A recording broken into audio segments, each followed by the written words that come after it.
Hello, it's Darren again from Movie Reviews 101, now for another weekly roundup.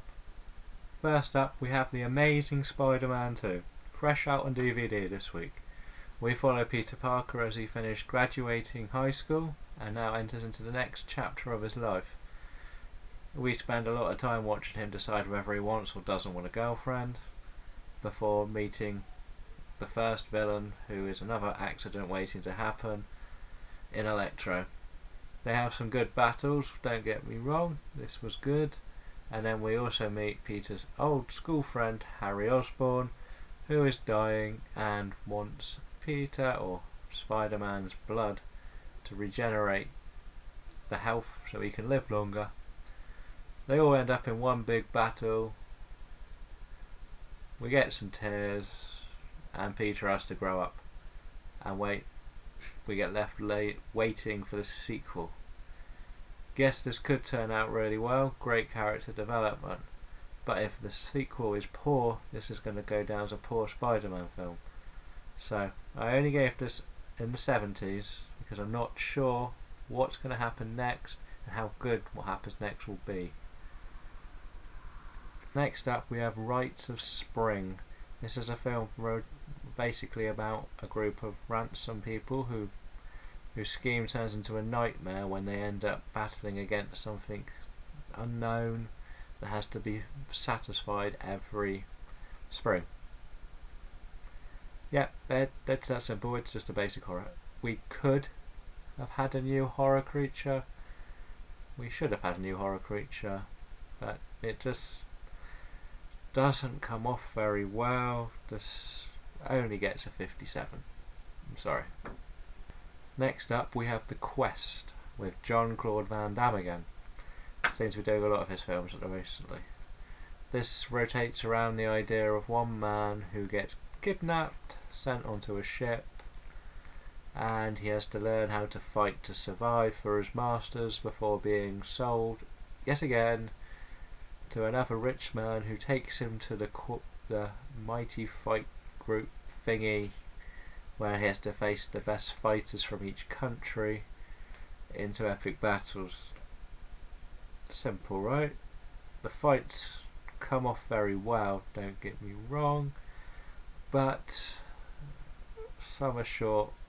The styles are good clashes, but why are Jean-Claude Van Damme's like twice, 3 times, 4 times as long as the others?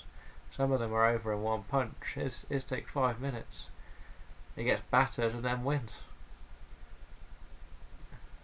Roger Moore is supporting also admits this is the worst film of his career.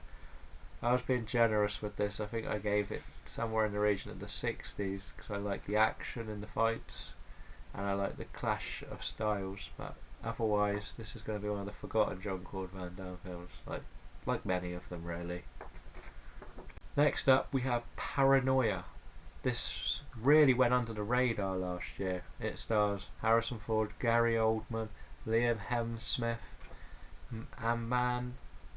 Amber Heard, that's the one, and it focuses on a young tech guru who gets fired by Gary Oldman's company, then spends loads of money on the credit card, then gets rehired to go and spy on Harrison Ford, and he gets caught up in the middle of a technological battle between the two icons of the industry. He bites off a lot more than he can chew. This film really does actually come off very well. I don't know why it didn't do so well in the box office. I think I gave this a 70%, but it's worth checking out because it really did come off well. Next up I have my Michael Keaton weekend. I picked 2 very different films and different amount of screen time roles.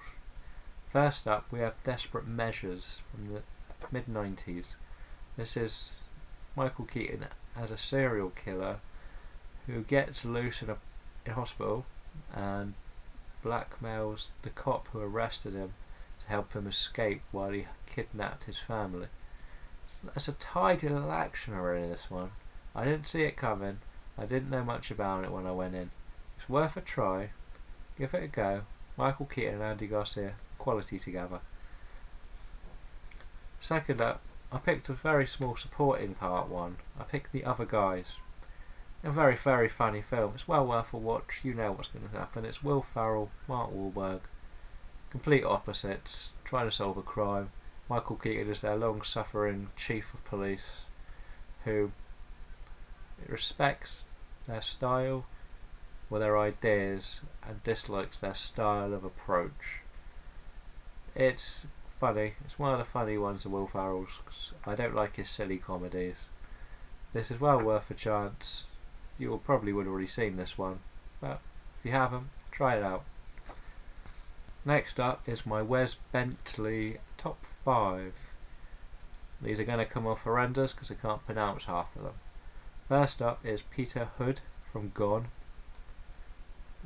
Not the best film, but he hasn't done too many I've seen. Next up is Hiroku the Last Samurai. This I actually did enjoy this film. This was very cheap but fun samurai film where he plays the last samurai, obviously. The title says it all. And he has to fight for redemption for his people. Next up is Jack Durrance from Four Feathers. This is one of Heath Ledger's big films. He plays the supporting cast as the lead, who is the one who first gives him the feather, I believe. Don't check that one for me. I'm not fully sure, but it was good. I enjoyed this film. I know it was a remake, but it was good. Number 2 is Seneca Crane from The Hunger Games. You know this guy. He's the one that set up the games, took the fall at the end.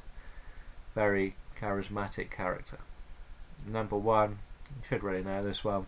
It's going to be Ricky Fit from American Beauty. You know, the guy that had a thing for the floating bag. That isn't just all it was. It was a brilliant performance. It's well worth a watch, that film, if you've yet to see it. At the cinema this week we have Sex Tape, which is sounding a lot more popular with all the leaks going on, shall we say. Then we have Before I Go to Sleep, A Man Most Wanted, which is my tip of the week, with Philip Seymour Hoffman, written by the same guy that did Tinker Tailor Soldier Spy. This looks very good, this one. Then we have Life and Crime, The Guest, which Downton Abbey fans will be looking forward to seeing what their star can do. I'm still picking A Most Wanted Man, or Man Most Wanted, whichever one it's called. I'll put it in the link. Check that one out this weekend at the cinema. Next week I'll be doing my top 5 Paul Walker movies against a couple of friends, and looking into doing a triple feature Paul Walker weekend.